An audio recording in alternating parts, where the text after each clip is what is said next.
그렇다면 두 번째 종목, 이번에 우리 매매정성님께서 코스모 신소재 올려주셨는데요. 매수가는 14,500원, 비중은 10% 담고 있습니다. 맞습니다. 오늘 이 대규모 유상증자 결정 소식에 따라서 19%, 20% 가까이 하락하고 있는데요. 전문가님 어떻게 보시나요? 네, 일단 코스모 신소재가 나쁜 기업은 아니었거든요. 그리고 주가 차트 자체가 지금 현재 14,500원에 갖고 있다 하더라도 사실 좀 시장에 대한 환경이 좋지 못해서 하락을 했지만은 제법 최근까지 반등을 또 잘 했습니다. 문제는 오늘 유상증자의 문제 때문에 시장이 크게 좀 변수가 되었는데요. 우선은 지금 현재 위치에서는 유상증자에 대한 후폭풍이 좀 어느 정도 좀 나타날 겁니다. 그리고 이 단기적으로 봤을 때 어떤 회사의 관계 회사, 뭐 자회사, 계열사 어느 한 곳에서 이렇게 그 자금에 대한 수정이 좀 나타난다.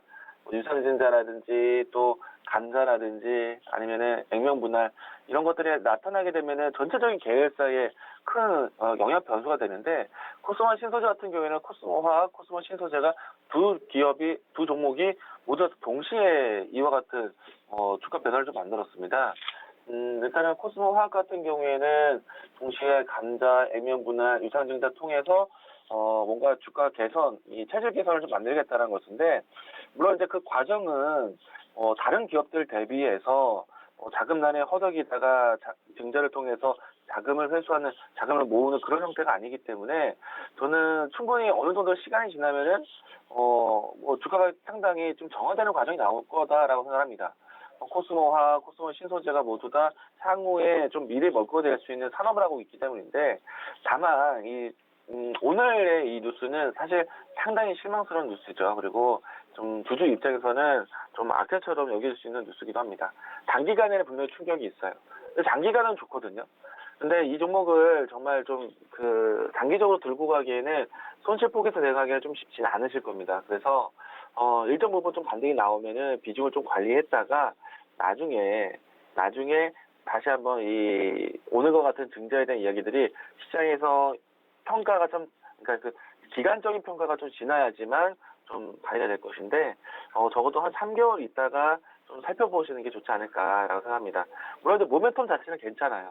그리고 이 주가에 오늘 이 대규모 유상증자, 무상증자, 뭐 액면분할, 감자 이런 것들이 종합적으로 일어나긴 했지만은 저는 이 과정이 나타나면서 오히려 이 종목을 바라볼 수 있는 좋은 기회다라고 생각을 하고 있거든요. 다만 이거는 없는 사람들 입장에서는 때를 기다리는 것이고, 가진 사람 입장에서는 리스크 관리를 좀 당분간 신경 쓰셔야 됩니다. 그래서 일정 부분 좀 반등이 되어진다면은 비중을 좀 축소했다가 다시 재접근하는 것이 낫겠다 이야기 드리도록 하겠고요. 중요한 가격 라인대는 11,500원 라인대가 되겠습니다.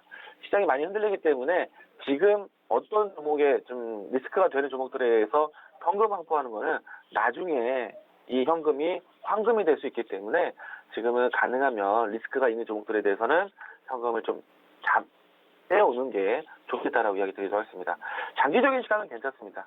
그래서 일단은 11,500원 라인대에서 비중 관리를 좀 하고 나중에 3개월 정도 좀 지나고 난 다음에 단가를 낮추기 위해서 비중을 그때 들어가자 이야기를 드리겠습니다. 11,500원 반등 시 비중 축소 이야기 드리겠습니다. 네, 오늘 뉴스가 있었던 코스모 신소재 봐드렸어요. 우리 매매정성님의 매수가는 14,500원, 비중은 10% 담고 있는데요. 장기적으로 보면 괜찮다고 합니다. 하지만 좀 단기적으로 보신다면은 11,000원대에서는 비중 관리하시고 그때부터는 3개월 후에서부터는 추가 매수 통해서 단가를 좀 낮춰보는 전략자 드렸으니까요. 잘 참고하시길 바랄게요.